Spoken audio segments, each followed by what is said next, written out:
இந்த வாரத்திலே அப்போஸ்தலர் நடபடிகள் 6ஆம் அதிகாரத்திற்கு நம்முடைய கவனங்களை திருப்பலாம். அப்போஸ்தலர் நடபடிகள் 6ஆம் அதிகாரம். இந்த அப்போஸ்தலர் 6ஆம் அதிகாரத்தினுடைய முதல் 7 வசனங்களை நான் வாசிக்கிறேன். அப்போஸ்தலர் 6ஆம் அதிகாரத்தினுடைய முதல் 7 வசனங்களை நான் வாசிக்கிறேன். அந்நாட்களிலே சீஷர்கள் பெருகின போது கிரேக்கரானவர்கள் தங்கள் விதவைகள் அன்றாட விசாரணையில் திட்டமாய் விசாரிக்கப்படவில்லை என்று எபிரேயருக்கு விரோதமாய் முறுமுறுத்தார்கள். அப்பொழுது 12 சீஷர் கூட்டத்தை வரவழைத்து, நாங்கள் தேவ வசனத்தை போதியாமல் பந்தி விசாரணை செய்வது தகுதி அல்ல. ஆதலால் சகோதரரே, பரிசுத்த ஆவியும் ஞானமும் நிறைந்து நற்சாட்சி பெற்றிருக்கிற 7 பேரை உங்களில் தெரிந்து கொள்ளுங்கள். அவர்களை இந்த வேலைக்காக ஏற்படுத்துவோம். நாங்களோ ஜெபம் பண்ணுவதிலும் தேவ வசனத்தை போதிக்கிற ஊழியத்திலும் இடைவிடாமல் தரித்திருப்போம் என்றார்கள். இந்த யோசனை சபையார் எல்லாருக்கும் பிரியமாயிருந்தது. அப்பொழுது விசுவாசமும் பரிசுத்த ஆவியும் நிறைந்தவனாகிய ஸ்தேவானையும் பிலிப்பையும் பிரோகோரையும் நிக்கோனோரையும் தீமோனையும் பர்மனாவையும் யூத மார்க்கத்தமைந்தவனான அந்தியோகியா பட்டணத்தானாகிய நிக்கோலோவையும் தெரிந்து கொண்டு அவர்களை அப்போஸ்தலருக்கு முன்பாக நிறுத்தினார்கள். இவர்கள் ஜெபம் பண்ணி அவர்கள் மேல் கைகளை வைத்தார்கள். தேவ வசனம் விருத்தி அடைந்தது. சீஷருடைய தொகை எருசலேமிலே மிகவும் பெருகிற்று. ஆசாரியர்களில் அநேகரும் விசுவாசத்துக்கு கீழ்ப்படிந்தார்கள். வாசித்த இந்த 7 வசனங்கள் ஆதி திருச்சபையினுடைய சில நிர்வாக காரியங்களை நமக்கு கற்றுத்தருகிறது. முதல் வசனத்திலே நம்ம பார்க்கும்போது அந்நாட்களிலே என்று நம்ம பார்க்கிறோம். அந்நாட்களிலே என்று சொல்லும்போது 5ஆம் அதிகாரத்தினுடைய 42வது வசனத்திலே தினம்தோறும் இடைவிடாமல், அந்த 2 வார்த்தைகளை போன வாரத்துல உங்களுக்கு நான் ஹைலைட் பண்ணி காமிச்சேன். தினம்தோறும் இடைவிடாமல் அப்போஸ்தலர்கள் உபதேசம் பண்ணி கொண்டு வந்த அந்த நாட்களில், தினம்தோறும் இடைவிடாமல் அவர்கள் பிரசங்கித்து கொண்டு வந்த அந்த நாட்களில், அப்ப அந்த நாட்களிலே இங்க என்ன நேரிடுகிறது இந்த முதல் வசனத்துல என்று சொல்லும்போது அதுல நம்ம படிக்கிறோம், கிரேக்கரானவர்கள் தங்கள் விதவைகள் அன்றாட விசாரணையில் திட்டமாய் விசாரிக்கப்படவில்லை என்று எபிரேயருக்கு விரோதமாய் முறுமுறுத்தார்கள். இந்த இடத்துல கிரேக்கரானவர்கள் என்று சொல்லுவது புறஜாதிகளை குறிக்கிற வார்த்தைகள் அல்ல, ஆனால் இஸ்ரவேல் தேசத்துக்கு வெளியிலே வாழ்ந்த யூத மக்களை, அதாவது கிரேக்க மொழி பேசக்கூடிய யூத மக்களை குறிக்கக்கூடிய பதமாய் இருக்கிறது. சில இடங்கள்ல பைபிள்ல கிரேக்கரானவர்கள் என்று சொல்லுவது புறஜாதிகளை குறிக்கக்கூடிய வார்த்தையாய் இருக்கிறது. ஆனா இந்த இடத்துல ஆங்கிலத்துல டயஸ்போரா ஜூஸ்ன்னு சொல்லுவோம். The Jews who were speaking Greek language, who were living outside Palestine, பாலஸ்தீனத்துக்கு வெளியிலே வாழ்ந்த கிரேக்க மொழி பேசக்கூடிய யூதர்களை தான் இந்த இடத்துல கிரேக்கரானவர்கள் என்று லூக்கா எழுதி வச்சிருக்கிறாரு. இவங்களும் யூதர்கள் தான், ஆனா இவங்க பாலஸ்தீனத்துக்கு வெளியிலே வாழ்ந்த யூதர்கள். இங்க எபிரேயருக்கு அப்படின்னு வாசிக்கிறோம் பாருங்க. அந்த எபிரேயர் என்பது பாலஸ்தீனத்துக்குள்ளேயே வாழ்ந்த எபிரேய மொழி பேசக்கூடிய யூதர்களாய் இருந்தார்கள். அப்ப இங்க பிரச்சனை யாருக்கு வருது அப்படின்னா, கிரேக்க மொழி பேசக்கூடிய யூதர்களுடைய அந்த குரூப்புக்கு தான் இப்ப பிரச்சனை. அவங்கதான் முறுமுறுக்கிறார்கள். அங்க என்ன நடக்கிறது இதுல நம்ம படிக்கிறோம். கிரேக்கரானவர்கள் என்ன முறுமுறுத்தார்கள்? தங்கள் விதவைகள் அன்றாட விசாரணையில் திட்டமாய் விசாரிக்கப்படவில்லை. சரியா? நீங்க சில மொழிபெயர்ப்புகள் ஆங்கிலத்துல படிச்சா இந்த விசாரணை எப்படி எழுதியிருக்காங்கன்னா டிஸ்ட்ரிபியூஷன் ஆஃப் ஃபுட் அப்படின்னு எழுதியிருக்காங்க. சரியா? அப்படியே எழுதியிருக்கிறாங்க. அதாவது இவர்களுக்கு உணவு பகிர்ந்து கொள்ளுகிற காரியங்கள், இவர்களுடைய சரீர தேவைகளை சந்திக்கிற காரியங்கள், இதுல ஏதோ சில ஒருவேளை ஒரு பாரபட்சங்கள் அங்கே நடந்திருக்கலாம். அவர்களுக்கு சரியா என்ன செய்யலன்னா இந்த ஃபுட் டிஸ்ட்ரிபியூட் பண்ணப்படலை, அவங்களுடைய தேவைகள் அங்க சந்திக்கப்படலை. அதனால இவர்கள் என்ன செய்கிறார்கள் என்று சொன்னால் இந்த எபிரேயருக்கு விரோதமாய் அவர்கள் முறுமுறுக்கிறதை நாம் இங்கே பார்க்கிறோம். இது ஒரு பிரச்சனை. இந்த பிரச்சனையை தான் லூக்கா இங்க குறிப்பிடுகிறார். சரியா? பாருங்க, நல்லா போயிட்டு இருக்கு ஆதி திருச்சபை, அதுலயும் பிரச்சனை வருதா அப்படின்னு கேட்டா நிச்சயமா பிரச்சனைகள் வருகிறது. எந்த ஒரு சபையுமே பரிபூர்ணமான சபை என்று நாம் சொல்லிவிட முடியாது. சரியா? இப்ப ஆதி திருச்சபையில வந்து நல்ல அன்பு இருந்ததா, ஐக்கியம் இருந்ததான்னு கேட்டா நல்ல அருமையா இருந்தது. எல்லாரும் ஆவியினால் நிரம்பி இருக்கிறார்கள். தங்களுடைய சொத்து பத்தெல்லாம் கூட வித்துட்டு கொண்டு வந்து அப்போஸ்தலருடைய பாதத்துல வைக்கிறார்கள். மற்றவர்களுடைய தேவைகள் சந்திக்கப்பட வேண்டும் என்பதிலே அவர்கள் கருத்துள்ளவர்களாய் இருக்கிறார்கள்.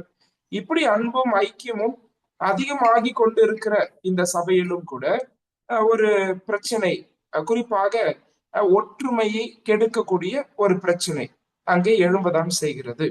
எந்த ஒரு சபையும் எப்பொழுது பரிபூர்ணமாகும் என்றால் கர்த்தராகிய இயேசு கிறிஸ்து மீண்டும் வரும்போதுதான். சரியா? அது வரைக்கும் இந்த பூமியில இருக்கிற ஒவ்வொரு சபையுமே அது பரிபூர்ணமான ஒரு சபைக்கு நான் போறேன் அப்படின்னு யாருமே சொல்லிவிட முடியாது. சரியா? அப்படி இந்த இடத்துல வந்து ஒரு பிரச்சனை வருது. அப்ப போன வாரம் நான் சொன்னது உங்களுக்கு ஞாபகம் இருக்கும். ஏன்னா எல்லாமே நல்லா நடந்துட்டு இருக்கும் போது, குறிப்பா தினந்தோறும் இடைவிடாமல் ஊழியங்கள் நடைபெற்று கொண்டு இருக்கும் போது, இப்போ பிசாசு வந்து எங்க அவன் டார்கெட் பண்றான் அப்படின்றத பார்க்கும்போது, உள்ளுக்குள்ள சபையில இருக்கக்கூடிய ஒற்றுமையும் ஐக்கியத்தையும் கெடுப்பதற்காக அவன் சில பிரச்சனைகளை கொண்டு வருவதை நாம் பார்க்கிறோம். ரெண்டு பிரச்சனைகள் எப்பொழுதும் சபை இதை அறிந்திருக்க வேண்டும். ஒண்ணு வெளியில இருந்து வரும், இல்லைன்னா உள்ள இருந்து வரும். இப்ப உள்ள எல்லாம் நல்லா போயிட்டு இருக்குது, அன்போடு கூட ஐக்கியத்தோடு கூட ஊழியங்கள் எல்லாம் நடைபெற்று கொண்டு இருக்கிறது, நன்றாய் எல்லாமே கர்த்தருக்கு பிரியமாய் போயிட்டு இருக்குது அப்படின்னு சொன்னா, வெளியில இருந்து சுவிசேஷ எதிர்ப்பாளர்கள் மூலமாய் நம்முடைய ஊழியங்களுக்கு எதிர்ப்புகள் நிச்சயமாய் வர செய்யும். அப்படி ஒருவேளை அதை மேற்கொண்டுட்டோம் அப்படின்னா, 5ஆம் அதிகாரத்துல அதை அழகா மேற்கொண்டுட்டாங்க இல்லையா? கடைசியில நம்ம பாக்குறோம், அவங்களை அடிச்சே அனுப்புறாங்க ஆலோசனை சங்கத்துல இருந்து. ஆனாலும் கூட அவங்க சந்தோஷமா அதை பெரிய பாக்கியம் நினைச்சு தொடர்ந்து அந்த ஊழியத்தை செஞ்சுட்டு இருக்கிறாங்க. இப்ப அது அவங்க வெற்றி பெறும்போது எங்க பிரச்சனைகள் வருவதற்கு வாய்ப்பு இருக்கிறது என்று சொன்னால், திருச்சபைக்குள் ஒற்றுமை குறைவு மூலமாய், அன்பு ஐக்கியம் குறைவதன் மூலமாய் பிரச்சனைகள் வர்றதுக்கு வாய்ப்பு இருக்கு. இது ரெண்டுத்திலுமே நம்ம வந்து ரொம்ப ஜாக்கிரதையா இருக்கும். ஒரு திருச்சபை உள்ளுக்குள்ளாக பாருங்க, ஆண்டவர் இயேசு கிறிஸ்து அந்த ஜெபம் பண்ணார் இல்லையா? யோவான் 17ஆம் அதிகாரத்துல அடுத்த நாள் சிலுவையில அவர் அறையப்பட போகிறார்.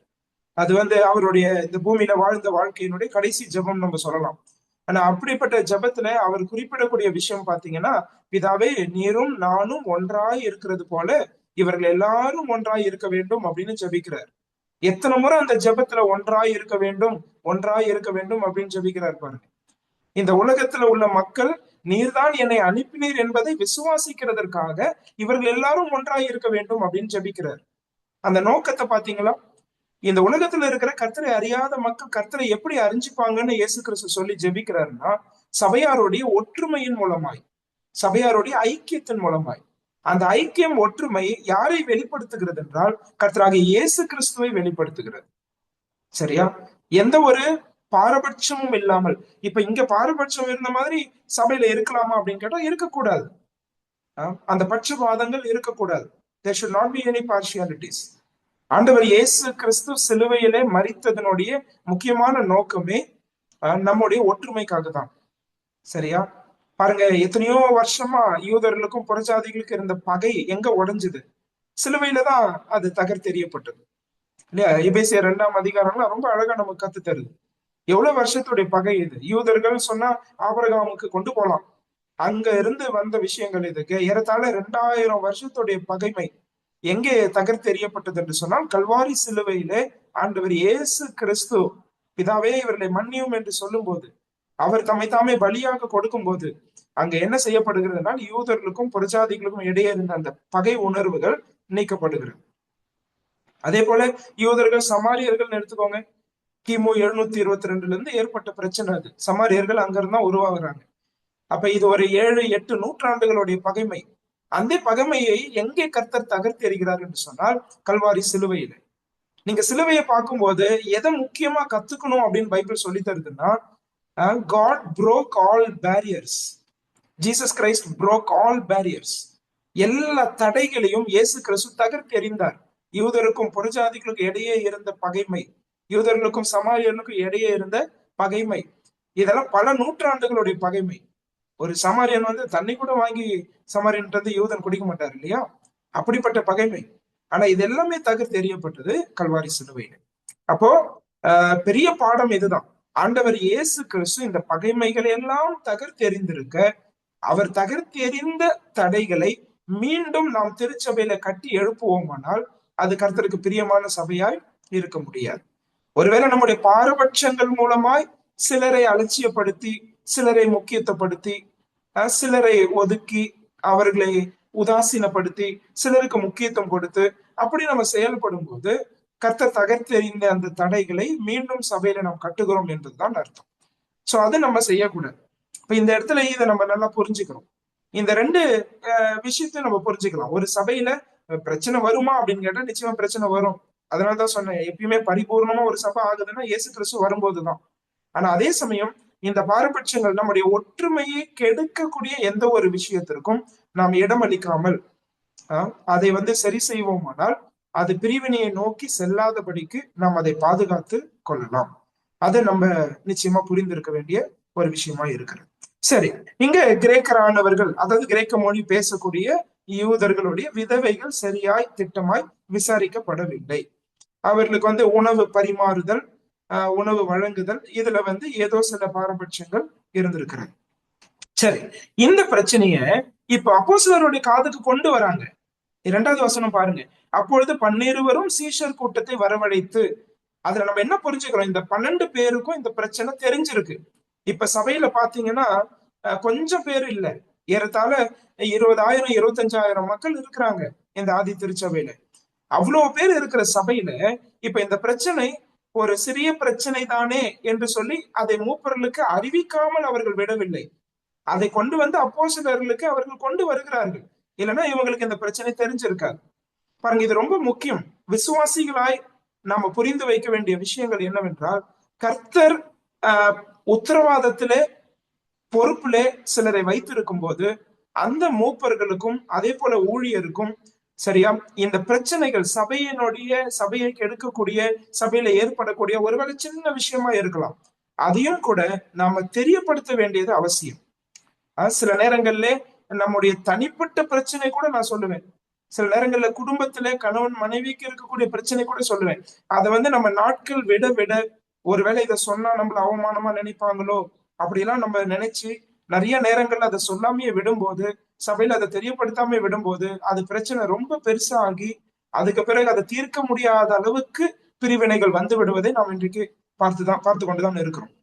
ஆகவே சபையில இருக்கிற உத்தரவாதம் உள்ளவர்களை நாம நாம கருத்திலே கொண்டு அவர்களிடத்துல இதை கொண்டு போய் சேர்ப்பது ரொம்ப முக்கியமான விஷயம். இதுல நிறைய தடைகள் இருக்கலாம். ஒருவேளை தீர்வுகள் ரொம்ப பொறுமையா வருது பிரதர், சொல்லி பாக்குறோம், அந்த தீர்வுகள் உடனே வர்றது இல்ல. ஒருவேளை இங்க பாருங்க, இந்த பிரச்சனைக்கு தீர்வு கொண்டு வந்துட்டாங்க, சில பிரச்சனைகளுக்கு தீர்வே கொண்டு வர முடியாத அளவுக்கு இருக்கும். சில விஷயங்களுக்கு நாட்கள் செல்லும், காலங்கள் எடுக்கலாம். ஆனால் கர்த்தர் ஏற்படுத்தி வைத்தவர்களிடத்தில், அந்த உத்தரவாதத்தில் இருக்கிறவர்களிடத்தில் அதை தெரியப்படுத்த வேண்டும் என்பது நம்முடைய கடமையாக இருக்கிறது. அதை நம்ம சொல்லாம நம்ம விடவே கூடாது. ஒருவேளை இப்படி நினைக்க கூடாது, என்னன்னா ஒருவருக்கு அதுல கேப்பபிலிட்டியே இல்லையே பிரதர், அவங்க இதை தீர்மானம் எடுக்கிற அளவே அவங்களுக்கு திறன் இல்லை, அவங்களால அதை தீர்த்து வைக்கவே முடியல, வேத அறிவுல குறைவுள்ளவராக இருக்கிறார், ஆவிக்குரிய முதிர்ச்சி அவரிடத்துல இல்ல, அவரிடத்துல இதை நான் எப்படி தெரியப்படுத்துறது? நான் சொல்றது மூப்பர்களில் ஒருவர் இப்படி இருக்கிறார் அப்படின்னு சொல்லும் போது அதல்ல நமக்கு சாக்கு போக்குகள். ஆனா அவர்களை கர்த்தர் ஏற்படுத்தி வைத்திருக்கிறார். எல்லா பிரச்சனைக்கும் தீர்வு வரும்னு நீங்க நினைக்கிறீங்களா? எல்லாராலையும் அதை தீர்க்க முடியும்னு நினைக்கிறீங்களா? நிச்சயமா முடியாது. நம்ம போராடி பல ஆண்டுகள் ஜெபித்து கொண்டு இருப்போம், ஆனால் அதற்கு இன்னும் தீர்வு வந்திருக்காது. அப்படிப்பட்ட பிரச்சனைகளும் உண்டு.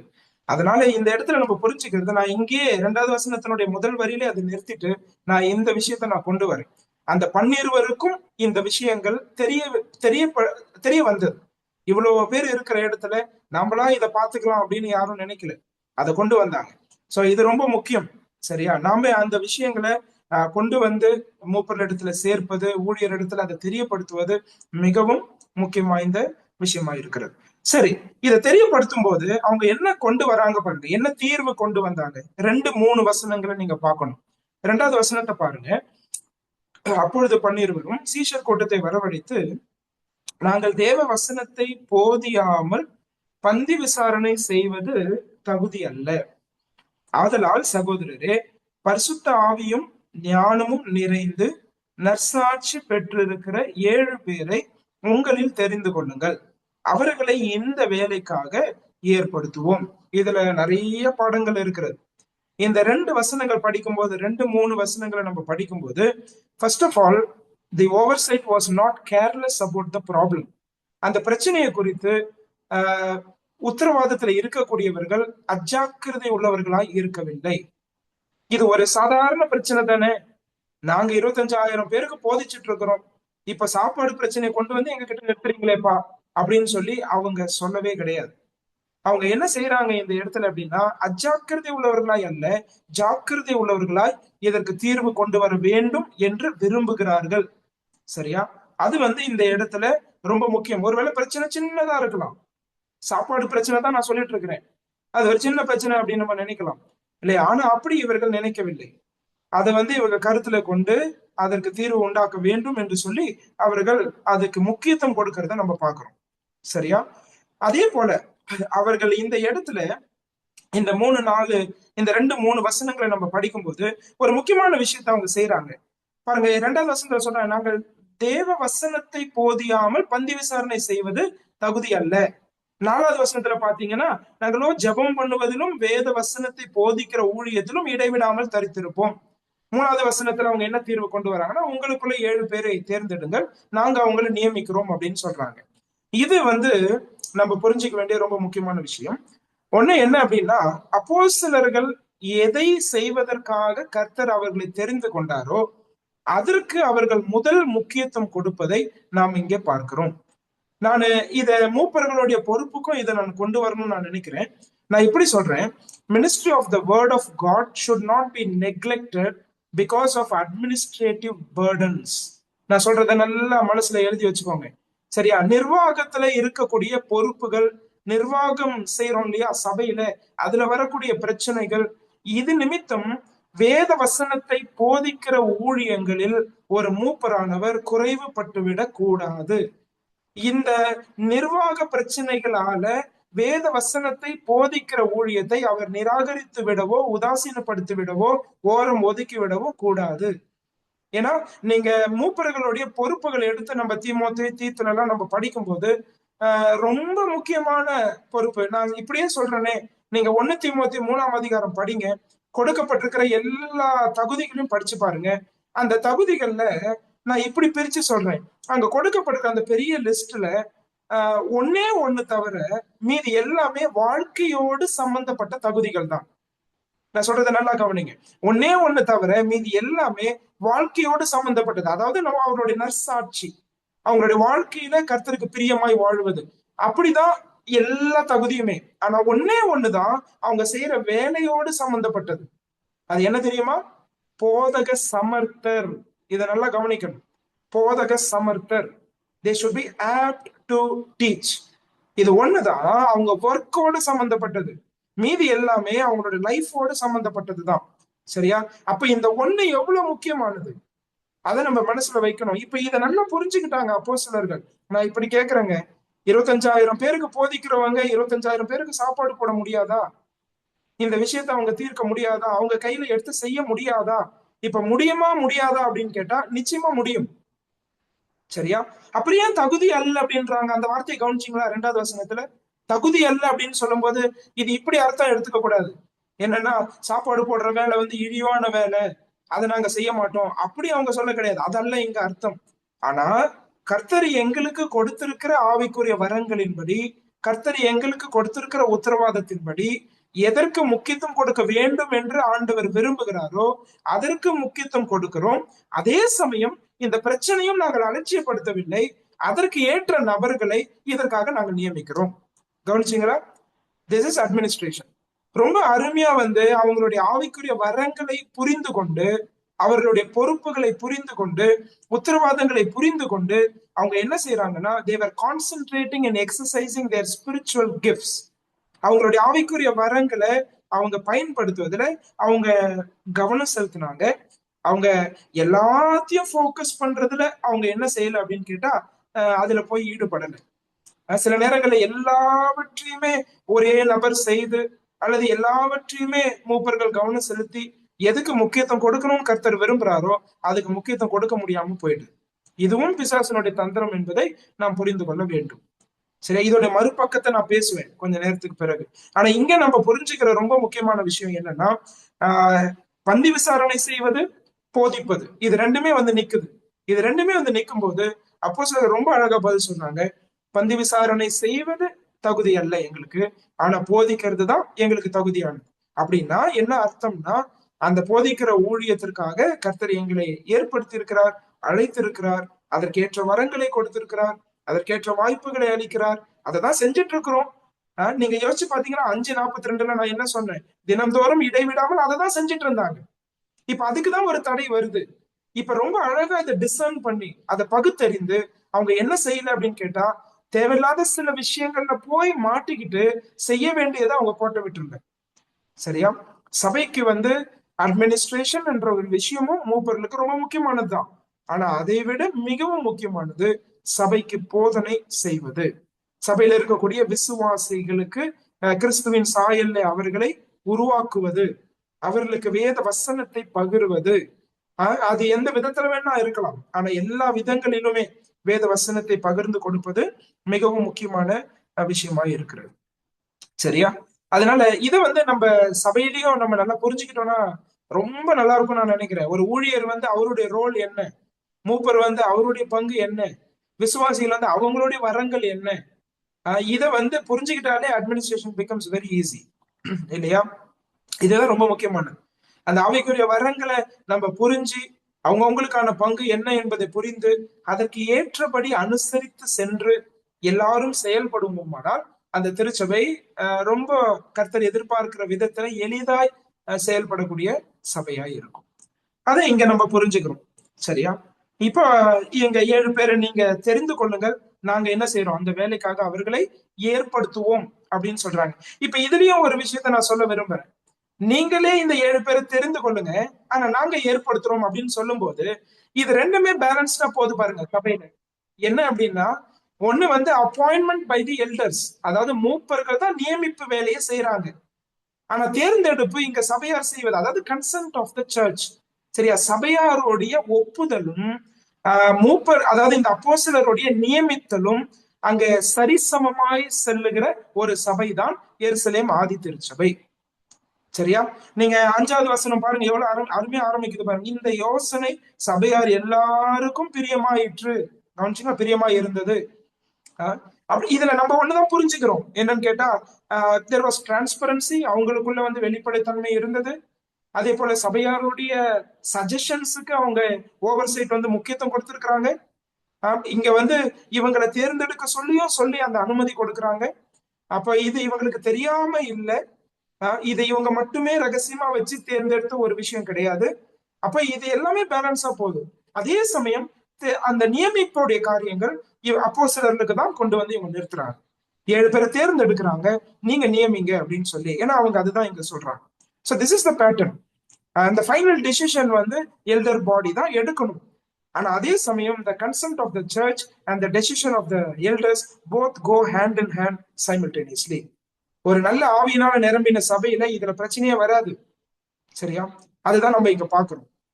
ஒவ்வொரு விசுவாசியும் இங்க ஆவியினால நிரம்பிய நிலைமையில இருக்கும்போது ஒரு குற்றம் சாட்டவில்லை. இவங்க தேர்ந்தெடுத்ததுல பிரச்சனை இருந்துச்சு அப்படின்னு சொல்லல, இல்ல இவங்களோட நியமிப்புல பிரச்சனை இருந்துச்சுன்னு சொல்லல. ஏன்பா அவங்க ரகசியமாவே வச்சு செஞ்சுக்கிறாங்கப்பா, எங்களுக்கு எதுவுமே தெரிய மாட்டேங்குது அப்படின்னு இங்க சொல்லல இல்லையா? இன்னைக்கு இப்படிப்பட்ட பிரச்சனைகளை நிறைய நம்ம பாக்குறோம். ஒருவேளை நம்ம ஒரு சின்ன விஷயம் பினான்ஸ்னு எடுத்துக்கும் போது நம்ம வந்து அந்த காணிக்கையினுடைய கணக்குகள் இன்னைக்கு சபையாருக்கு தெரிவது கிடையாது. ஒருவேளை தீர்மானங்கள் எடுக்கப்படும் போது அந்த தீர்மானங்கள் இன்னைக்கு வெளிப்படையாக சொல்லப்படுவதில்லை. ஒருவேளை சிலருடைய கன்சென்ட்டோட சபையில இருக்கிற விசுவாசிகளை அழைத்து அவங்களுடைய கன்சென்ட்டோட கூட இதை செய்யணும் அப்படின்னு சொல்லி எடுக்கும்போது அந்த அந்த மாதிரி எடுக்கணும் கர்த்தர் விரும்பும் போது அப்படியும் பல இடங்களில நடைபெறுவது இல்லை. இதுல ரெண்டுமே ரொம்ப முக்கியம். சரியா? மூப்பர்கள் தான் நியமிக்கிறார்கள், ஆனா அதே சமயம் சபையாருக்கு இது பிரியமா இல்லைன்னு வாசிக்கல, அது எல்லாருக்கும் பிரியமா இருந்துச்சு. எத்தனை பேருக்கு? 25,000 பேருக்கு இல்லையா? அவங்களுக்கு பிரியமா இருந்துச்சுன்னு வாசிக்கிறோம். இது ரெண்டுமே பேலன்ஸ்டா இருந்துச்சுன்னா, சமநிலையா இருந்துச்சுன்னா ரொம்ப அருமையா இருக்கும் நம்முடைய நிர்வாகம். அதை இங்க நம்ம புரிஞ்சுக்கிறோம். சரியா? ஓகே, அடுத்தது இந்த நியமிப்புக்கு வாங்க. அதாவது இந்த ஏற்படுத்துதல். இவங்க என்ன சொல்றாங்க? 7 பேரை உங்களில் தெரிந்து கொள்ளுங்கள் அப்படின்னு சொல்றாங்க. இந்த 7 பேரை தெரிந்து கொள்ளுங்கள் சொல்லும்போது, இந்த 5வது வசனம் படிக்கும்போது நமக்கு ரொம்ப புல் அரிக்குது. ஏன் அப்படின்னு கேட்டீங்கன்னா, இது சாப்பாடு பகிர்ற விஷயம் நான் சொன்னேன். ஆனா அவங்களோட தகுதிகள்லாம் இந்த இடத்துல பாருங்க. விசுவாசமும் பரிசுத்த ஆவியும் நிறைந்தவனாகிய ஸ்தேவான் அப்படின்னு படிக்கிறோம் இல்லையா? இதுல என்ன நம்ம புரிஞ்சுக்கிறோம்? நான் சில விஷயங்கள் உங்களோட கவனத்துக்கு கொண்டு வரேன். ஒண்ணு, இந்த உத்தரவாதத்துக்காக நியமிக்கப்படுகிறவர்கள் அவர்களுடைய வாழ்க்கையை சாட்சி நிறைந்த வாழ்க்கையாய் இருந்தது. இதை முதலாவது நம்ம புரிஞ்சுப்போம். Their life was a great witness for the Lord Jesus Christ. சரியா? இது முதலாவது. அவருடைய வாழ்க்கை. சரியா? ஏன்னா அந்த இடத்துல என்ன படிக்கிறோம்? விசுவாசம் அப்படின்னு படிக்கிறோம் இல்லையா? அந்த இடத்துல பரிசுத்த ஆவியினால் நிறைந்த அப்படின்னு படிக்கிறோம். அப்ப இவங்களுடைய வாழ்க்கை உத்தமமான வாழ்க்கையா இருந்தது. யாரும் குற்றம் சாட்டுகிற வாழ்க்கை அல்ல. ஆனால் கிறிஸ்துவுக்காக சாட்சியாய் உண்மையாய் வாழக்கூடிய வாழ்க்கையாய் இது இருந்தது. அதே சமயம் இந்த நியமிப்பு ஏன் இவங்களுக்கு ஈஸியா இருந்திருக்கும்னு நான் இங்க புரிஞ்சுக்கிறேன் அப்படின்னு கேட்டீங்கன்னா, நல்லா கவனிங்க. ஏற்கனவே இப்படிப்பட்ட வேலைகளை கருத்தாய் செய்யக்கூடிய நபர்களாய் இவர்கள் இருந்திருக்கிறார்கள். இதை நல்லா கவனிக்கணும். இந்த இந்த பொறுப்புக்காக நியமிக்கப்படுகிறவர்கள் அவங்க ஏற்கனவே இந்த வேலைகளை செய்து கொண்டிருந்த நபர்களாய் இருந்திருக்கிறார்கள். இது ரெண்டுமே ரொம்ப முக்கியம். இப்ப ஒரு மூப்பரை சபையில தேர்ந்தெடுக்கிறாங்க அப்படின்னு சொன்னா அவருடைய வாழ்க்கை சாட்சி மிகவும் அவசியம். நான் ஏற்கனவே சொன்னேன், 1 தீமோத்தேயு 3ஆம் அதிகாரத்துல அத்தனை குணாதிசயங்கள், ஒண்ணு தவிர எல்லா குணாதிசயங்களும் வாழ்க்கைக்காக தான் அப்படின்னு சொன்னேன். அதனால அது ரொம்ப முக்கியம். ரெண்டாவது, அவங்க ஏற்கனவே அந்த வேலைகளை செய்யக்கூடியவர்களாய் அவர்கள் காணப்பட வேண்டியது மிகவும் அவசியம். தேவர் ஆல்ரெடி டிஸ்சார்ஜிங் தேர் ஸ்பிரிச்சுவல் கிஃப்ட்ஸ். அவங்க ஏற்கனவே அவங்களோட ஆவிக்குரிய வரங்களை பயன்படுத்திட்டு இருக்கிறாங்க. ஏற்கனவே இந்த பொறுப்புகளை நிறைவேற்றிட்டு இருக்கிறாங்க. அவங்களுக்கு பொசிஷன் கொடுத்த பிறகுதான் அதை நிறைவேற்ற ஆரம்பிச்சாங்கன்னு இல்லை. ஆனா அவங்க ஏற்கனவே ஆவியினால நிரம்பி விசுவாசனால் நிரம்பி இந்த வேலைகளை செய்து கொண்டு இருந்தவர்களாய் அவர்கள் காணப்பட்டிருக்கிறார்கள் என்பதை நாம் புரிந்து கொள்கிறோம். இது ரொம்ப முக்கியமானது. சாதாரணமா நான் சொல்லுவேன், ஒரு விசுவாசி எப்படி தன்னுடைய ஆவிக்குரிய வரத்தை கண்டுபிடிக்கிறது அப்படின்னு கேட்கிற கேள்வி நிச்சயமா வரும் இல்லையா? அதுக்கே நான் இதை தான் சொல்லுவேன். பாருங்க, சபை பொறுப்புகளை ஏற்படுத்தி தருது இல்லையா? சில ஊழியங்கள் செய்யறாங்க, அவங்களுக்கு வாய்ப்புகள் கொடுக்கறாங்க. இந்த வாய்ப்புகள் ஊழியங்கள் எல்லாம் ஒருத்தர் கலந்து கொள்ளக்கூடியவராய் இருப்பாரானால், சபைகள் ஏற்படுத்தி கொடுக்கிற வாய்ப்புகளை சரியா பயன்படுத்தி கொள்ளுகிற ஒரு விசுவாசியா இருப்பாரானால், அவருடைய ஆவிக்குரிய வரத்தை கண்டுபிடிக்கிறது ரொம்ப ரொம்ப ஈஸி. ரொம்ப ரொம்ப ஈஸி. சரியா? சபைகள் அதற்கு ஏற்ற வாய்ப்புகளை ஏற்படுத்தி தரும்போது அதை பயன்படுத்தி கொள்ளுகிற விசுவாசிகள் அப்படின்னா, ஏற்கனவே அவங்க அதை செஞ்சுக்கிட்டே இருக்கும்போது, ஒரு வேலையை செய்து பார்க்கும் போதுதான் அந்த வரம் இருக்கா இல்லையான்றதை கண்டுபிடிக்க முடியும்ன்றத ரொம்ப சாதாரணமா பைபிள் நமக்கு வெளிப்படுத்துற சத்தியம். சரியா? இதனால நம்ம புரிஞ்சுக்கணும், இதுக்கு பெரிய இன்வென்டரி டெஸ்ட் எல்லாம் தேவை கிடையாது. எனக்கு என்ன ஸ்பிரிச்சுவல் கிஃப்ட் இருக்கு அப்படின்றத கண்டுபிடிக்கிறது. அதனாலதான் சபையினுடைய கூடுகைகள் ரொம்ப முக்கியம். சபையினுடைய ஆராதனைகள் ரொம்ப முக்கியம். சபையினுடைய தெருப்பிரசங்க ஊழியங்கள் மிகவும் முக்கியம். சபையில இருக்கிற ஒவ்வொரு கூட்டமும் மிக முக்கியமானது. அதுல கலந்து கொள்ளும் போது, நமக்கு கொடுக்கப்படுகிற அந்த வாய்ப்புகளை செய்யும் போது, அதுல நம்ம ஈடுபடும் போது நம்முடைய வரங்களை மிக எளிதாய் நம்ம கண்டுபிடித்து விடலாம். இப்ப ஒரு உதாரணம் சொல்றேன். ஒரு 6 மாசத்துக்கு பிறகு சாலிகிராம சபை வெளியில போய் தெருப்பிரசங்கம் செய்ய போறோம் அப்படின்னு சொல்லிட்டு மூப்பர்கள் அறிவிக்கிறாங்கன்னு வச்சுப்போம். குட் ஃப்ரைடே, ஈஸ்டர் எல்லாம் வருதுப்பா, அதனால நம்ம வெளியில அவுட்ரீச் போறோம். அவுட்ரீச் போறதுக்கு நீங்க என்ன செய்யுங்க சபையிலன்னா, நீங்க எல்லாரும் கைப்பிரதிகளை எழுதுங்கன்னு சொல்றாங்க மூப்பர்கள். சரியா? நீங்களே கைப்பிரதிகள் எழுதுங்க. அதுல எது சிறந்த கைப்பிரதியோ அதை நாங்க தேர்வு செய்யறோம். தேர்வு செய்து மக்களுக்கு ஏற்றபடி எது நல்ல சத்தியம் நிறைந்த கைப்பிரதியா இருக்கோ அதை நம்ம கொண்டு போய் கொடுக்கலாம் அப்படின்னு முடிவெடுக்கிறாங்க. இப்ப எல்லாரும் எழுத ஆரம்பிக்கிறாங்க. அதுல கைப்பிரதி எது சரியான கைப்பிரதி அவங்களுக்கு கொடுக்கறதுன்றத தேர்ந்தெடுக்கிறாங்கன்னு வச்சுப்போம். இப்ப நான் கேக்குறேன், சபையில யாருக்கு எழுத்து வரம் இருக்குன்றத கண்டுபிடிக்க முடியுமா முடியாதா? நிச்சயமா கண்டுபிடிக்க முடியுங்க. நான் சொல்றது உங்களுக்கு புரியுதா? இப்ப என்ன செஞ்சிருக்க சபை அப்படின்னு கேட்டா, அந்த விசுவாசிகளுக்கு ஏற்ற வாய்ப்புகளை ஏற்படுத்தி தந்திருக்கு, அவ்வளவுதான். சரியா? இப்ப ஒருவேளை 1-to-1 எவாஞ்சலிசம், ஒரு தம்பி நம்ம நினைக்கிறோம், அவன் டேபிள் தாட் கொடுக்கறதுக்கு என்கரேஜ் பண்ணி பாக்குறோம். சபையில டேபிள் தாட் அப்பயே ஏஞ்சிக்க மாட்டான், எதுவுமே செய்ய, புல்பிட்டுக்கு போறதுக்கே பயப்படுறான். ஆனா கூட்டிட்டு போயிட்டு தனித்தாள் ஊழியத்துல அவனை ஈடுபடுத்தும் போது அவன் பயங்கரமா பேசுறான். அருமையா கான்வர்சேஷனல் எவாஞ்சலிசம்ல அவன் ஈடுபடுறான். ரொம்ப இயல்பா நடைமுறையில அவன் வந்து ஒருத்தருக்கு சுவிசேஷத்தை ரொம்ப எளிதா கொண்டு போய் சேர்க்கிறான். அவருக்கு நம்ம கூட கூட்டிட்டு போகும்போது, ஒன் டு ஒன் பர்சனல் எவாஞ்சலிசம்க்கு அந்த தம்பியை நம்ம கூட்டிட்டு போகும்போது, அந்த பிரதரை கூட்டிட்டு போகும்போது, அவருக்கு அந்த கிஃப்ட் இருக்கா இல்லையான்றத மிக எளிதாய் சபை கண்டுபிடித்து விடலாம். இன்னொரு உதாரணம் சொல்றேன். ஒருவேளை சபையில இருந்து வருஷத்துக்கு ஒரு முறை மாற்று கலாச்சாரத்துல நடைபெறுகிற ஊழியத்தை போய் பார்த்துட்டு வரலாம். ஒருவேளை நார்த் இந்தியா போலாம். ஒரு 10 பேர் 15 பேரை கூட்டிட்டு திருச்சபை போகுதுன்னு வச்சுப்போம். இதை தொடர்ந்து ஒரு 2-3 வருஷங்கள் செய்து கொண்டே இருந்து பாருங்க. உங்க சபையில இருந்து ஒருவர் மாற்று கலாச்சார ஊழியத்துக்கு ஒப்பு கொடுக்கிறாரா இல்லையான்னு பாருங்க. நீங்க என்ன செஞ்சுட்டு இருக்கிறீங்க அப்படின்னு கேட்டா, அவங்களை கூட்டிட்டு போய் எக்ஸ்போஸ் பண்றீங்க. அவங்களுக்கு தேவையான வாய்ப்புகளை ஏற்படுத்தி தரீங்க.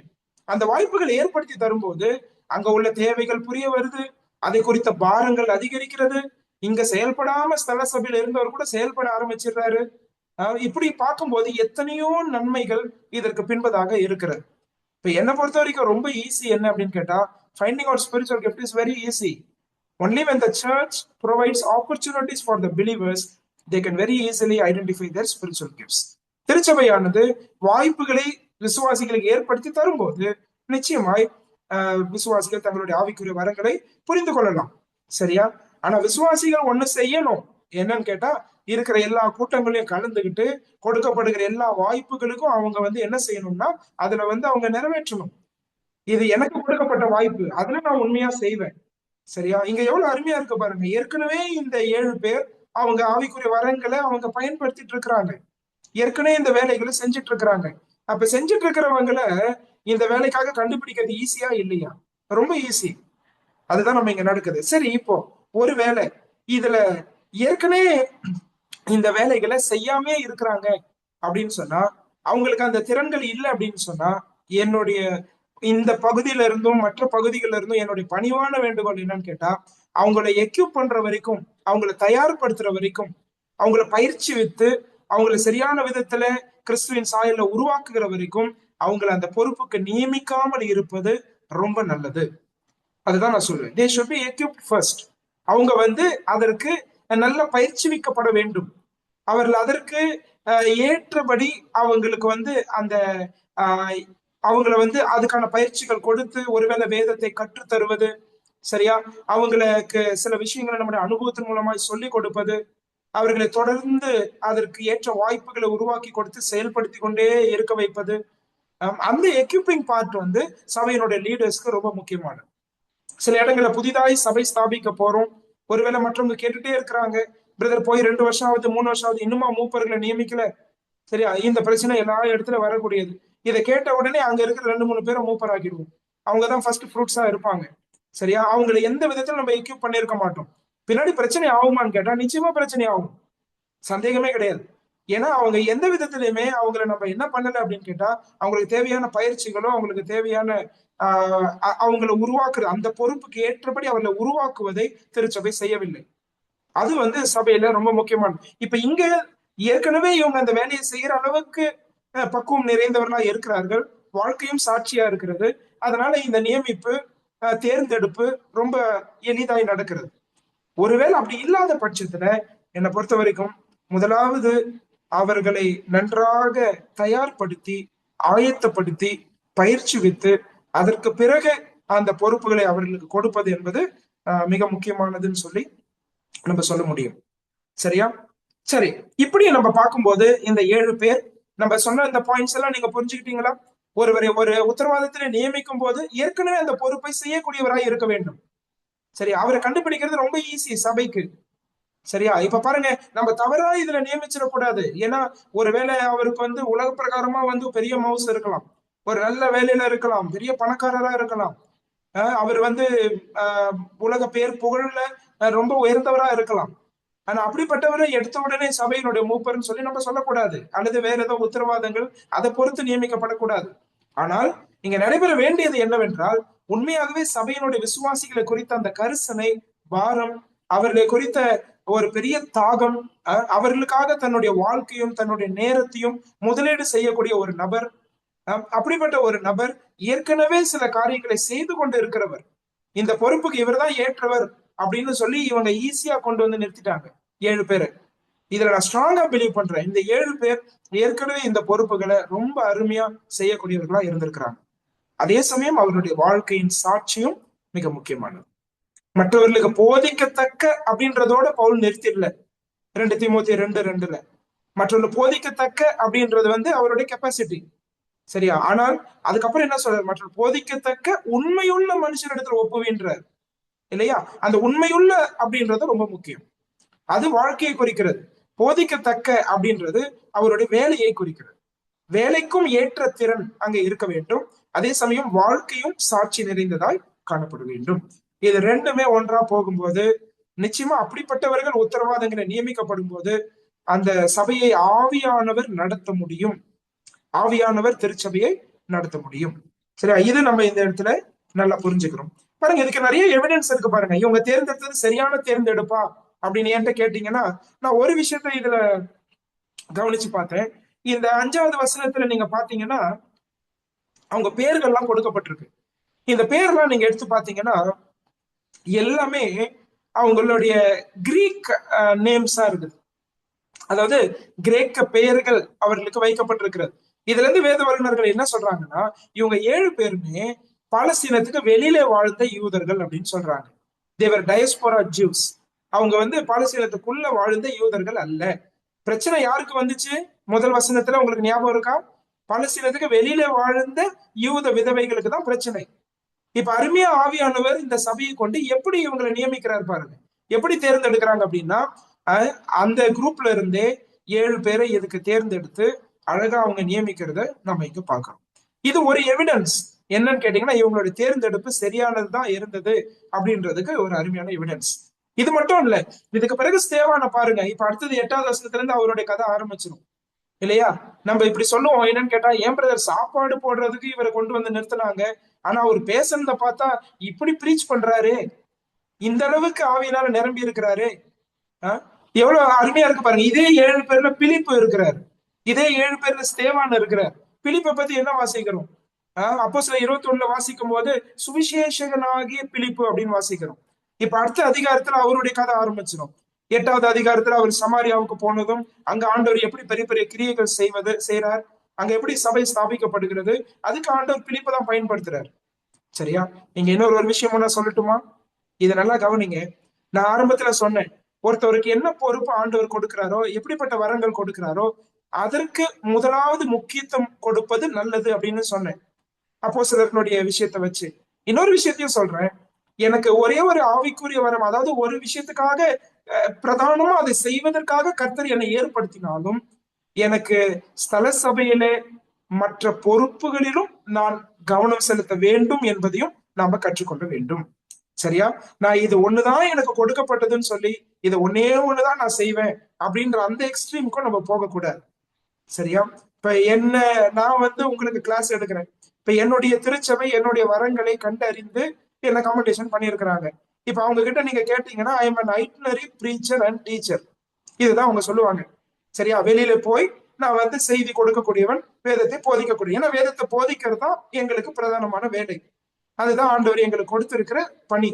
ஆனா அதே சமயம் இந்த ஸ்தல சபையிலே ஒருவேளை ஊழியர்களை எழுப்புவதா இருக்கட்டும், சபையில உள்ளவர்களை பயிற்சிவிப்பதா இருக்கட்டும், சபையில இருக்கக்கூடியவர்களை விசாரிப்பதா இருக்கட்டும், அவர்களை சந்திப்பதா இருக்கட்டும், இந்த விஷயங்களிலும் சபையில இருக்கிற நிறைய பொறுப்புகளிலும் எங்களுடைய பங்களிப்பு இருக்கணுமா அப்படின்னு கேட்டா நிச்சயம் இருக்க வேண்டும். சரியா? நிச்சயம் இருக்க வேண்டும். அதை உதாசீனப்படுத்தி அதை தள்ளிவிட்டு எங்களுக்கு ஆண்டவர் இது மட்டும்தான் கொடுத்திருக்கிறார் அப்படின்னு சொல்லி அது மட்டும்தான் நான் செய்வேன் அப்படின்ற எக்ஸ்ட்ரீமுக்கும் நம்ம போயிடக்கூடாது. There are two extremes in exercising spiritual gifts. இதை நல்லா புரிஞ்சுக்கோங்க. சரியா? ஒரு பக்கம் எல்லாத்தையும் தூக்கி தலைமையில போட்டுக்கிட்டு ஒண்ணு மட்டும் கவனம் செலுத்தணும்னு கர்த்தர் நினைக்கிறப்போ நான் அதை கவனம் செலுத்தாமே போயிடுவதும் செய்யக்கூடாது. அது அப்போஸ்தலர்கிட்ட இருந்து கத்துக்கிட்டோம். ஆனா அதே சமயம் இவங்க கிட்ட இருந்து இந்த 7 பேர் இப்படி சொல்லல. எங்களை சாப்பாடு கொடுக்கறதுக்கும் பகிர்ந்து கொடுக்கறதுக்கும் தானே தேர்ந்தெடுத்தீங்க, நாங்க ஏன் பிரீச்சிங் எல்லாம் பண்ணணும், நாங்க ஏன் வேதத்தை பிரசங்கிக்கணும். சேவான் பாருங்க, அடுத்த அதிகாரத்துல அவன் ஏஞ்சி நிற்கும் போது தேவ தூதனுடைய முகம் போல இருக்கு. அவன் பேசுற ஞானத்துக்கு யாருமே ஈடு கொடுக்க முடியல இல்லையா? அவர் கொடுக்கிற அந்த பிரசங்கம் அவ்வளவு பயங்கரமா இருக்கு. அப்போஸ்தலர் நடவடிக்கையில one of the best sermons. அதை யார் கொடுக்குறான்னு பார்த்தா ஒன் ஆஃப் த டீக்கன்ஸ், உதவிக்காரர்ல ஒருத்தவர் தான் அந்த செய்தியை கொடுக்கிறாரு. அப்போ இப்படி நான் வந்து இந்த ரெண்டு முனைகளுக்கும் போகாமல் இருப்பது ரொம்ப நல்லது. சரியா? இது ஒண்ணுதான் செய்வேன், மற்ற எதுவும் செய்ய மாட்டேன் அப்படின்னு இல்லாம, நம்ம கர்த்தர் கொடுத்திருக்கிற எல்லா பொறுப்புகள், அது என்னோட பொறுப்புகள், நிச்சயமா பொறுப்புகள். சுவிசேஷ அறிவிப்பது பொறுப்பு. சரியா? அது வந்து எனக்கு இந்த அழைப்பு இருந்தாதான் நான் செய்வேன்றது கிடையாது. ஆனா அதே சமயம் அதை விட முக்கியமான ஒரு ரோல் எனக்கு ஆண்டவர் போதிக்கிறது கொடுத்திருக்கிறார் அப்படின்னு சொன்னா, அதற்கேற்ற வரங்கள் கொடுத்திருப்பாருனால் அதற்கு நான் அதிக நேரம் செலவிட்டு ஆகணும், இல்லைன்னா போதிக்க முடியாது. அப்ப அதுக்கு முக்கியத்துவம் கொடுத்து அந்த ஆவிக்குரிய வரத்தை பயன்படுத்துவதில் நான் என்ன செய்யணும்? பிரதானமா நான் கவனம் செலுத்தணும். சரியா? இது எப்ப எல்லாம் சுமூகமா போகும் அப்படின்னு நான் சொல்லட்டுமா? எப்போ அப்படின்னு கேட்டீங்கன்னா, திருச்சபையில இருக்கிற ஒவ்வொரு விசுவாசியும் தங்களுடைய பொறுப்புகளுக்கு உண்மையா இருப்பார்களானால் இதை செய்யறது ரொம்ப ரொம்ப ஈஸி. எப்ப இந்த பேர்டன் வந்து சிலர் மேல வந்து விழுது அப்படின்னு கேட்டா, திருச்சபையில ஒன்னு ரெண்டு பேர் அவங்களோட பொறுப்புகளை செய்யாம இருக்கும்போது இப்ப எக்ஸ்ட்ரா பேர்டன் யார் மேல வந்து விழும் அப்படின்னா, ஏற்கனவே செஞ்சுட்டு இருக்கிறவங்க மேல வந்து விழும். இதுலதான் பிரச்சனைகள் ஆரம்பிக்கும். இப்ப நல்லா நம்ம புரிஞ்சுக்கிறது, நீங்க எல்லாம் இந்த பைபிள் ஸ்டடி அட்டன் பண்றீங்க, உங்களுக்கு என்ன கர்த்தர் கொடுத்திருக்கிற பொறுப்புகள், சபையில உங்களுக்கு என்ன வரங்கள் கொடுத்திருக்கிறார், எப்படிப்பட்ட அழைப்புள்ளவர்களா நீங்கள் இருக்கிறீர்கள், தேவனுடைய ராஜ்யத்தை குறித்து சிந்திக்கிறீர்களா, சபைக்காக ஜெபிக்கிறீர்களா, அதுல ஒரு சில பிரயாசங்கள் உங்களுக்கு ஆண்டவர் எப்படி வழி நடத்துறாரோ அந்த பிரயாசங்கள் எடுக்கிறீங்களா, அதுக்காக உங்க நேரத்தை போடுறீங்களா? இதை ஒவ்வொரு விசுவாசியும் யோசிச்சு பார்க்கணும். இது வந்து மூப்பர்கள் மட்டும் யோசிக்கிறது கிடையாது. இப்போ ஒவ்வொரு விசுவாசியும் இதை யோசிச்சு பார்க்கணும். அப்படி யோசிக்கும் போது நம்ம பொறுப்புள்ளவர்களா, ஏன்னா சரீரத்துல இருக்கிற ஒவ்வொரு அவயவமும் செயல்படுது. அந்த அனாலஜி எல்லாம் நமக்கு தெரியும். 1 கொரிந்தியர் 12 எல்லாம் வச்சு பார்க்கும்போது ரொம்ப அழகா பேசுறாரு பவுல். எல்லாரும் செயல்படும் போதுதான் சரீரத்துக்கு வந்து பேலன்ஸ்டான growth இருக்கும். அதே போல எல்லாரும் இதுல செயல்படும் போது இந்த பிரச்சனைகளை எளிதாய் சபை மேற்கொள்ள முடியும். இந்த 7 பேரை கொண்டு வந்து இங்க தேர்ந்தெடுக்கிறாங்க.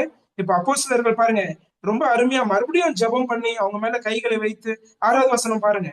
6வது வசனத்துல வாசிக்கிறோம், அவர்களை அப்போஸ்தலருக்கு முன்பாக நிறுத்தினார்கள், இவர்கள் ஜெபம் பண்ணி அவர்கள் மேல் கைகளை வைத்தார்கள்.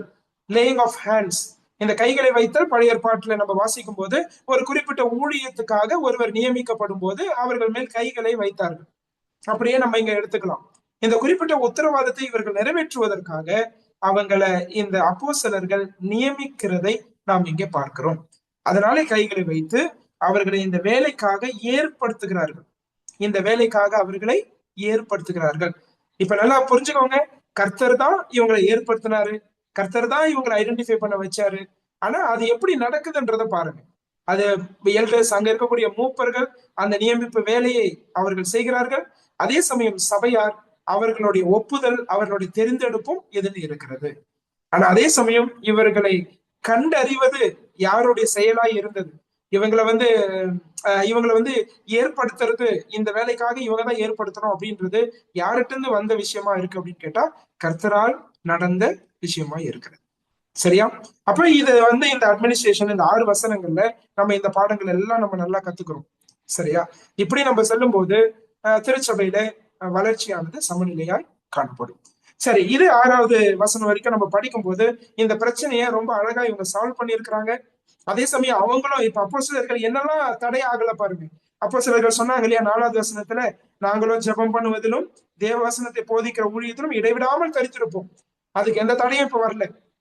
வந்த பிரச்சனையை ரொம்ப அழகா அவங்க சால்வ் பண்ணியிருக்காங்க. எப்படி? ஆவிக்குரிய வரங்களை கண்டுபிடிச்சாங்க, ஏற்ற நபர்களை நியமிச்சாங்க, இப்ப எல்லாரும் பொறுப்புள்ள செயல்பட ஆரம்பிக்கிறாங்க. அப்படி இருக்கும்போது இவர்களும் போதிக்கிற ஊழியத்துல கவனம் செலுத்துகிறார்கள். நான் சொல்லிடுறேன், இந்த வேத வசனத்தை போதிக்கிறதும் ஜெபிக்கிறதும் மூப்பர்களுக்கு கொடுக்கப்பட்ட ரொம்ப ரொம்ப முக்கியமான விஷயம். ரொம்ப ரொம்ப முக்கியமான விஷயம். சில நேரங்களில் கருத்து வேறுபாடுகள் வருதா, அங்கேயே நிறுத்திட்டு இதுக்காக நம்ம உபவாசித்து ஜெபிப்போம்னு சொல்லுங்க. சபையா கூடி வந்து ஜெபிப்போம், அதற்காக நம்ம உபவாசித்து ஜெபிப்போம், அதற்காக கர்த்தருடைய அருளை நாடுவோம், கர்த்தருடைய வழிநடத்தலை நாடுவோம். அப்படி ஒவ்வொரு விஷயத்தையும் அவங்க எதுவுமே அஜாக்கிரதையா எடுக்கல, இதை ஜாக்கிரதையா எடுத்து, ஏன்னா ஒரு சின்ன பிரச்சனை பெரிய பிரிவினைக்கு நோக்கி போகாது அப்படின்னு நம்ம சொல்லவே முடியாது. இந்த பிரச்சனையை அப்படியே சாதாரணமா விட்டுருந்தா ஒருவேளை அது பிரிவினையை நோக்கி கூட போயிருக்கும். இங்க பார்ஷியாலிட்டி இருக்கு, கொஞ்சம் கொஞ்சமா அவங்களுக்கு பகை உணர்வு வந்திருக்கும், எங்களை சரியா கவனிக்கல, அப்புறம் நாங்க ஏன் இந்த சபையில இருக்கணும், நாங்க போயிட்டே இருப்போம் அப்படின்னு போகக்கூடியவர்களாய் மாறி இருப்பார்கள். ஆனா இது மிக ஜாக்கிரதை உள்ளவர்களாய் அவங்க இதை செய்யறதை நம்ம பாக்குறோம். அந்த ஜாக்கிரதை தன்மை ரொம்ப முக்கியம். எதுல? ஜெபம் பண்ணுவதிலும், கர்த்தரை சார்ந்து கொள்வதிலும், வேத வசனத்தை போதிப்பதிலும். இது ரொம்ப முக்கியமானது.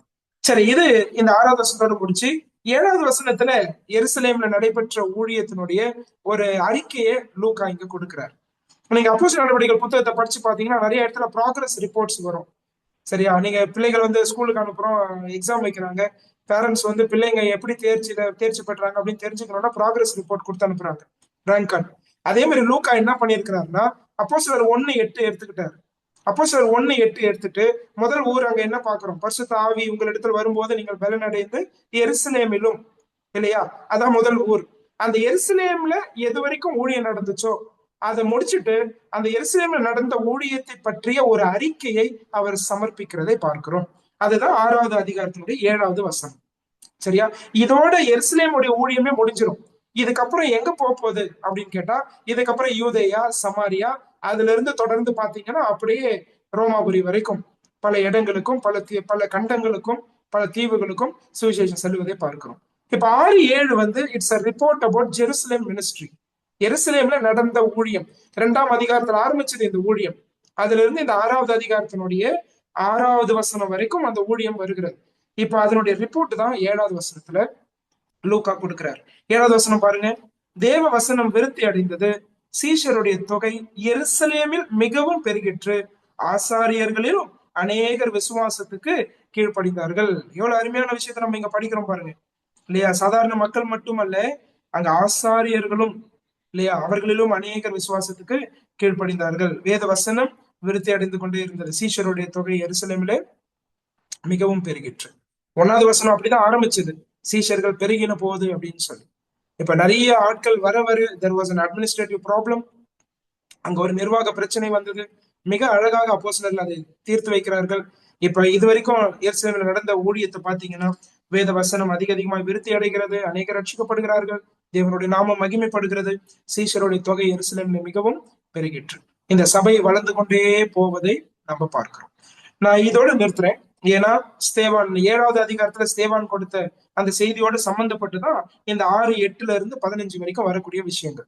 அதனால ஸ்தேவான எப்படி கொண்டு போய் ஆலோசனை சங்கத்துக்கு முன்னாடி நிறுத்துறாங்க, எப்படிப்பட்ட குற்றச்சாட்டுகள் அவருக்கு விரோதமா கொண்டு வராங்க, அதை எப்படி அவர் தற்காப்பு செய்கிறார், அவருடைய பிரசங்கத்துல என்னென்ன அம்சங்கள் வருகிறது, அதுக்கு பிறகு அவரை எப்படி கல்லெறிகிறார்கள், அதுல இருந்து எருசலேம்ல இருந்து எப்படி சீஷர்கள் சிதறடிக்கப்பட்டு சுவிசேஷம் பல இடங்களுக்கு செல்லுகிறது என்பதை அடுத்த வாரம் நம்ம வரும்போது நம்ம தொடர்ந்து படிக்கலாம்.